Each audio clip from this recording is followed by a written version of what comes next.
Good morning student. आज हम बात करने वाले हैं क्लास 10th आरबीएससी का जो मॉडल पेपर अपलोड किया था उसके सेक्शन बी की या पार्ट बी की बात करने वाले हैं। तो देखो पार्ट ए जो अपन ने पीछे वाला वीडियो डाला उसमें पूरा सोल्व कर लिया था। अब देखो पार्ट बी की अपन बात कर रहे हैं।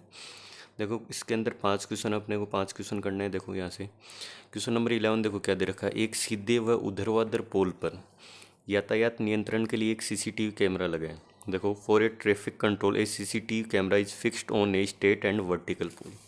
तो अपन मान लेते हैं कि कोई अपने पास क्या एक वर्टिकल पोल है। तो ये अपने मान लिया कि ये क्या अपने पास एक वर्टिकल पोल है, स्ट्रेट पोल है। फिर देखो इसको नाम दे दो, जैसे ओ ए नाम दे दिया अपन ने, वर्टिकल और स्ट्रेट पोल। फिर देखो आगे क्या दे रखा है। जो पोल के शीर्ष से, पोल का शीर्ष या पोल का टॉप, जो टॉप है पोल का वो ये मान लिया। अब ये पोल के शीर्ष से 113 मीटर दूर दृष्टि रेखा तक यातायात देख सकते हैं। The camera can see 113 metre distance straight line from a the top. तो या तो ये इस साइड में देखेगा या फिर इस साइड में देखेगा। तो अपन ने मान लिया कि इस साइड तक, ये यहाँ तक, इस बी तक यातायात को देख सकते हैं। और यहाँ से यहाँ तक की डिस्टेंस कितनी होगी अपने पास, 113 मीटर। ठीक है यहाँ तक। फिर देखो यदि पोल के चारों ओर यह कैमरा 39,424 वर्ग मीटर यातायात देख सकते हैं। तो देखो जैसे ये अपन ने क्या मान लिया, एक वर्टिकल पोल मान लिया। क्या मान लिया, वर्टिकल पोल। इसके ऊपर कैमरा लगा हुआ है। जैसे यहाँ पे टॉप पे क्या लगा हुआ है, कैमरा लगा हुआ है। जैसे देखो ये क्या मान लिया, यहाँ पे कैमरा लगा हुआ। अब ये जो कैमरा वो इस साइड में पूरा रोटेट करेगा। तो पूरा जो रोटेट करेगा, देखो रोटेशन करेगा, पूरा रोटेशन करेगा। अब पूरा जो रोटेशन करेगा तो इस टाइप से ये बनाएगा, यहाँ पे सर्कल की शेप बनेगा। इस टाइप से पूरे एरिया में जितना भी यातायात होगा पूरे को देख पाएगा ये। तो ये अपन ने मान लिया कि कितना यातायात देख रहा है ये, यहाँ से लेके 39,424 मीटर स्क्वायर। तो इतना यातायात ये देख सकता है। तो नीचे देखो एक वर्त बनेगा, जैसे ये है तो ऊपर की ओर घूमेगा तो एक वर्त बनेगा, सेम नीचे ही वर्त बनेगा आपका। तो ये क्या हो गया, एक टाइप से वर्त का क्षेत्रफल हो गया। क्या हो गया, वर्त का क्षेत्रफल। फिर देखो अपने को निकालना क्या है, तो पोल की ऊंचाई ज्ञात कीजिए। तो अपने को ओ ए ज्ञात करना है, इसको एच मान लो। तो अपने को एच, पोल की ऊंचाई ज्ञात करनी है, find the height of the pole. तो देखो यहाँ से ये जो डिस्टेंस है ये क्या होगी, एक वर्त की त्रिज्या होगी। तो अपने को पहले तो ओ बी निकालना है, फिर अपन पाइथागोरस से यहाँ पे एच निकाल सकते हैं आसानी से। तो देखो ये क्या हो गया, एक टाइप से वर्त का क्षेत्रफल हो गया। तो देखो यहाँ से एरिया ऑफ, या डायरेक्ट लिख दो वर्त का क्षेत्रफल, क्या होता है आपका पाई आर स्क्वायर। और जो क्षेत्रफल है वो किसके बराबर होगा, 39,424। अब देखो अपने को यहाँ से आर की वैल्यू निकालनी है। तो आर स्क्वायर इक्वल टू कितना हो गया,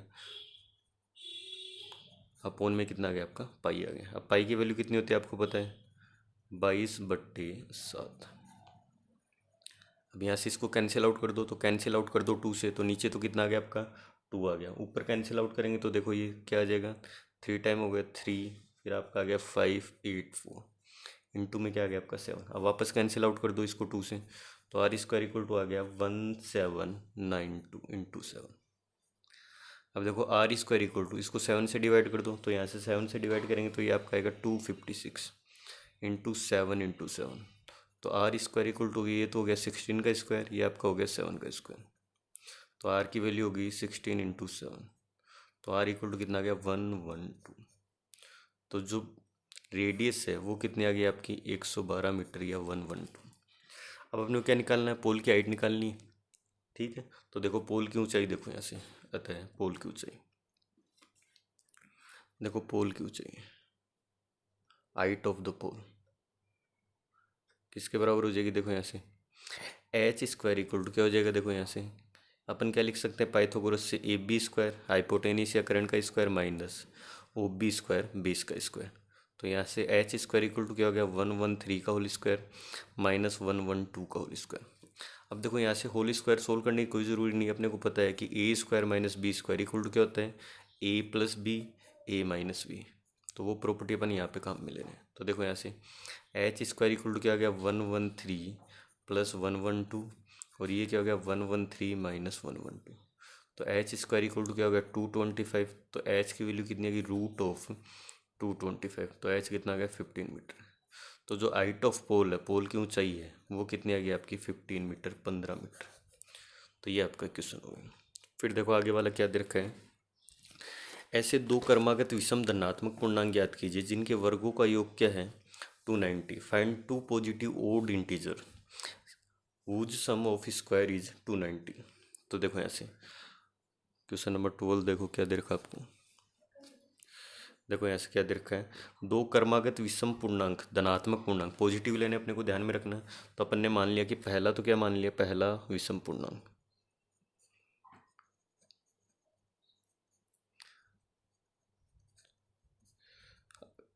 अक्स मान लिया, फर्स्ट ओड इंटीजर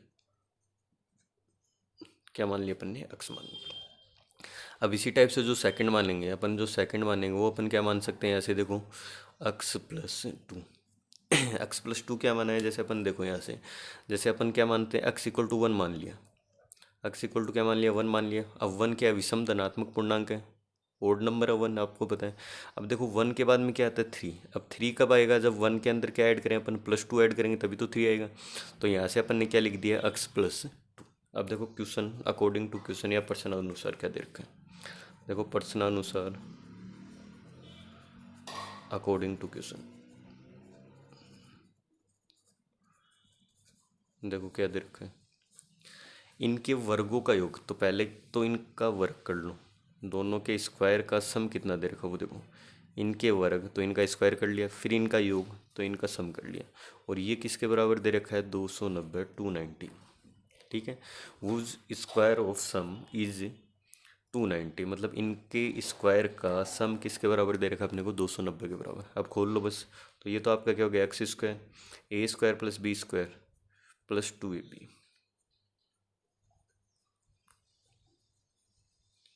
तो यहाँ से कितना हो गया, 2x स्क्वायर प्लस का 4x प्लस का 4 इक्वल टू 290। अब ये बोथ साइड में 2 से कैंसिल हो रहा है, 2 से कैंसिल कर दो। तो यहाँ से एक्स स्क्वायर प्लस का 2x प्लस का 2 इक्वल टू 145, ये इधर लेके आ दो। तो एक्स स्क्वायर प्लस का 2x प्लस 2 पक्षांतरण करेंगे तो ये इधर आएगा, तो माइनस का कितना हो गया 145। तो यहाँ से हो गया एक्स स्क्वायर प्लस का 2x माइनस का कितना हो गया 143 इक्वल टू 0। अब अपने को क्या करना है, इनके फैक्टर करने हैं, तो फैक्टर करो। मल्टीप्लाई करने पे तो कितना आना चाहिए आपके पास, माइनस का 140 आना चाहिए, और प्लस या माइनस करने पे कितना आना चाहिए, प्लस का 2 आना चाहिए। तो अपन इसके फैक्टर कर रहे हैं, प्लस का तो अपन ने क्या ले लिया 13 ले लिया, और माइनस का क्या ले लिया 11। इनको ऐड करेंगे तो 2 आ जाएगा, और मल्टीप्लाई करेंगे अगर दोनों को तो कितना आ जाएगा, माइनस का 143। तो यहाँ से इसके फैक्टर कितने हो गए, देखो यहाँ से एक्स स्क्वायर प्लस का 13x माइनस का 11x माइनस का 143 इक्वल टू 0। अब देखो इन दोनों में क्या कॉमन आ रहा है, एक्स कॉमन आ रहा है। तो यहाँ से कितना रह गया, एक्स प्लस 13। यहाँ से इन दोनों में क्या कॉमन आ रहा है, माइनस का 11। तो ये भी आपका क्या रह गया, एक्स प्लस 13 इक्वल टू 0। अब देखो एक टर्म तो ये पूरी होगी, एक टर्म ये पूरी हुई, जहाँ पे भी माइनस या प्लस लग जाता है वहाँ पे अलग टर्म हो जाती। तो इन दोनों टर्म से देखो वापस क्या कॉमन आ रहा है अपने पास, तो यहाँ से देखो वापस एक्स प्लस 13 कॉमन आ रहा है। तो यहाँ से तो एक्स रह गया, और यहाँ से कितना रह गया, माइनस का 11 इक्वल टू 0। अब या तो इसके इक्वल 0 या फिर इसके इक्वल 0। तो एक्स प्लस 13 इक्वल टू 0 और एक्स माइनस 11 इक्वल टू 0। तो यहाँ से एक्स की वैल्यू कितनी आएगी, -13, और एक्स की वैल्यू कितनी आएगी 11। अब देखो जो एक्स की वैल्यू -13 है वो तो अपन लेंगे नहीं, क्यों नहीं लेंगे वो अभी बात करते हैं। और एक्स की वैल्यू क्या आ गई अपने पास 11। एक्स की वैल्यू -13 क्यों नहीं लेंगे, क्योंकि क्वेश्चन में क्या दे रखा है अपने को, पॉजिटिव ओड इंटीजर विषम धनात्मक पूर्णांक लेना है। तो ये क्या है, धनात्मक थोड़ी, ये तो ऋणात्मक है, तो इसको अपन लेंगे नहीं। तो एक्स की वैल्यू कितनी आ गई, 11 आ गई, 11 आ गई। तो पहला विषम पूर्णांक तो क्या आ गया आपके पास, 11 आ गया। और दूसरा विषम पूर्णांक क्या आ जाएगा, एक्स प्लस 2 इक्वल टू कितना आ जाएगा, 11 प्लस 2 इक्वल टू कितना गया 13। तो यहाँ से आपका आंसर कितना आ गया, 11 और 13। तो ये आपका आंसर है। फिर देखिए क्वेश्चन नंबर 13 दे रखा है आपको, देखो क्या दे रखा है, बात करते अपन क्वेश्चन नंबर 13 की।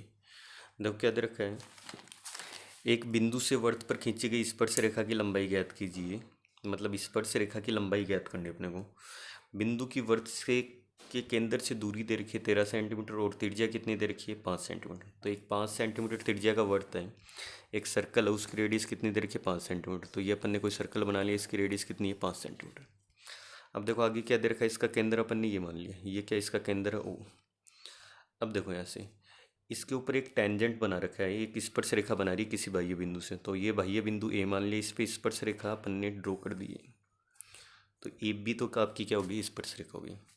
अब देखो अगर ए बी को यहाँ से ओ से मिलाए तो ये आपका क्या बन रहा है, वर्त की त्रिज्या बन रही है। और वर्त कितनी त्रिज्या का है, 5 सेंटीमीटर का। तो ओ बी अपने पास कितना आ गया, 5 सेंटीमीटर। तो यहाँ से ओ बी इक्वल टू कितना गया, 5 सेंटीमीटर। फिर देखो आगे क्या दे रखा है, सेकंड। फिर देखो आगे क्या दे रखा है, वर्त पर खींची गई स्पर्श रेखा की लंबाई, मतलब अपने को ए बी ज्ञात करना है। फिर देखो आगे क्या दे रखा है, ऐसे बिंदु की, ये जो बिंदु है इसकी वर्त के केंद्र से जित दूरी है वो कितनी दे रखी है अपने को, 13 सेंटीमीटर, 13 सेंटीमीटर। तो अपने को ओ ए कितना दे रखा है, 13 सेंटीमीटर। तो अपने को क्या निकालना है, ए बी निकालना है। तो अपन ए बी आसानी से निकाल सकते हैं पाइथागोरस से। तो देखो यहाँ से अपन क्या लिख सकते हैं, by Pythagoras A B square equal to क्या लिख सकते हैं, ओ ए स्क्वायर माइनस क्या लिख सकते हैं, ओ बी स्क्वायर लिख सकते हैं। अब देखो ओ ए स्क्वायर का मतलब क्या हो गया, 13 का स्क्वायर, और ओ बी का मतलब क्या हो गया, 5 का स्क्वायर। तो ये हो गया 169 माइनस कितना हो गया, 25। तो यहाँ से A B square equal to कितना हो जाएगा आपका, 144। तो यहाँ से ए बी की वैल्यू कितनी आ गई, रूट ऑफ 144 इक्वल टू कितना गया, 12 सेंटीमीटर। तो यहाँ से इसकी वैल्यू कितनी आ गई, 12 सेंटीमीटर आ गई। फिर तो क्वेश्चन नंबर 14 क्या दे रखा है, वर्त की त्रिज्या ज्ञात कीजिए जबकि वर्त की परिधि कितनी दे रखी है, 132। मतलब find the radius of the circle when circumference of circle is 132। तो अपने को ये दे रखा है कि एक सर्कल है, इसकी जो सर्कमफ्रेंस है, मतलब इसकी जो सर्कमफ्रेंस है, मतलब ये जो है, ये जो सर्कमफ्रेंस है वो अपने को कितना दे रखा है, 132। कितना दे रखा है, 132, 132 सेंटीमीटर। तो देखो वर्त की परिधि, देखो वर्त की परिधि किसके बराबर होती है, वर्त की परिधि इक्वल टू क्या होता है, 2 pi R circumference of circle equal to क्या होता है आपका, 2 पाई आर। तो 2 पाई आर की वैल्यू अपने को कितनी दे रखी है, 132। तो यहाँ से अपने को क्या निकालनी, इसकी त्रिज्या निकालनी, आर की वैल्यू निकालनी। तो आर को तो एक साइड में रख लो, बाकी सब एक साइड में लो। तो आर इक्वल टू हो गया 132 अपॉन कितना हो गया, 2 पाई। अब पाई कितना होता है आपको पता है कि 132 अपॉन 2 इंटू पाई की वैल्यू कितनी होगी, 22 अपॉन कितना हो गया आपका, 7 हो गया। अब देखो यहाँ से आर इक्वल टू ये कितना हो गया, देखो यहाँ से कैंसिल आउट कर दो इसको। तो इसको कैंसिल आउट करेंगे तो यहाँ से देखो कितना आ गया, समथिंग ये आ गया, 11 से कैंसिल कर दो। तो 11 से कैंसिल करेंगे तो ये कितना आ गया, 2 आ गया। ये आपका कितना आ गया, 11 1 जा 11 फिर 2 12 रह गया। तो ये आपका कितना आ गया, 3 आ गया। तो यहाँ से 3 इंटू 7 इक्वल टू कितना आ गया, 21 सेंटीमीटर। तो जो वर्त की त्रिज्या है, रेडियस ऑफ सर्कल है, वो आपकी कितनी आई है, 21 सेंटीमीटर, 21 सेंटीमीटर। तो ये आपका क्या हो गया, आंसर हो गया। अब देखो लास्ट क्वेश्चन दे रखा आपका, क्वेश्चन नंबर 15। देखो क्या दे रखा है, देखो एक घन का क्या निकालना है, एक घन का संपूर्ण पृष्ठीय क्षेत्रफल दे रखा है। वो क्या दे रखा है, 1014 मीटर स्क्वायर। तो घन की भुजा ज्ञात कीजिए। Total surface area of cube is कितना दे रखा है, 1014 metre square. Find the side of the cube. अपने क्या निकालनी है, साइड ऑफ क्यूब निकालनी है। तो देखो ऐसे अपन ये मान लेते हैं कि ये कोई अपने पास क्या, एक घन है, घन बना लो। अब जो घन है उसके अंदर एल बी एच तीनों चीज़ें क्या होती है, बराबर होती। तो ये अपन ने क्या मान लिया, घन मान लिया। और इसकी तीनों जो साइड है एल बी एच, उसको अपन ने क्या मान लिया, ए मान लिया। ये भी ए, ये भी ए, ये भी ए, ठीक है। अब देखो इसका जो संपूर्ण पृष्ठीय क्षेत्रफल है, T S C, total surface area है, वो कितना दे रखा है, 1014 मीटर स्क्वायर। कितना दे रखा है, 1014 मीटर स्क्वायर। तो देखो यहाँ से संपूर्ण पृष्ठीय क्षेत्रफल, संपूर्ण पृष्ठीय क्षेत्रफल T S A of cube equal to कितना दे रखा है, 1014 मीटर स्क्वायर। अब संपूर्ण पृष्ठीय क्षेत्रफल क्या होता है, 6a² होता है। और इसकी वैल्यू दे रखी है 1014। तो अपने को क्या निकालनी, घन की भुजा निकालनी है, मतलब ए की वैल्यू निकालनी है अपने को, सिंपल सी बात है। तो देखो यहाँ से a² इक्वल टू कितना हो गया, 1014 अपॉन क्या हो गया आपका, 6 हो गया। अब कैंसिल आउट कर दो इसको। तो यहाँ से a² इक्वल टू क्या हो गया, 6 1 जा 6, ये 4 रह गया। फिर कितना होगा, 36 हो गया, 5 रह गया, 9। तो यहाँ से a² की वैल्यू कितनी आएगी, 169। तो a की वैल्यू कितनी आएगी, रूट ऑफ 169। तो इसका मतलब क्या हो गया, 13 मीटर। तो जो आपकी घन की भुजा है, क्या है, घन की भुजा, साइड ऑफ क्यूब है, वो आपकी कितनी आ जाएगी, 13 सेंटीमीटर। तो ये आपका क्या हो गया, आंसर हो गया। तो ये आपके पार्ट बी के सारे क्वेश्चन हो गए। आगे जो है वो आपके पार्ट सी के क्वेश्चन बचे हैं, वो अपन आगे वाले वीडियो में स्टार्ट करेंगे। ठीक है। अब जो आपको एक क्वेश्चन लिखवाया था इसके अंदर देखो एक क्वेश्चन है, वो नेगलेक्ट कर देना यहाँ से।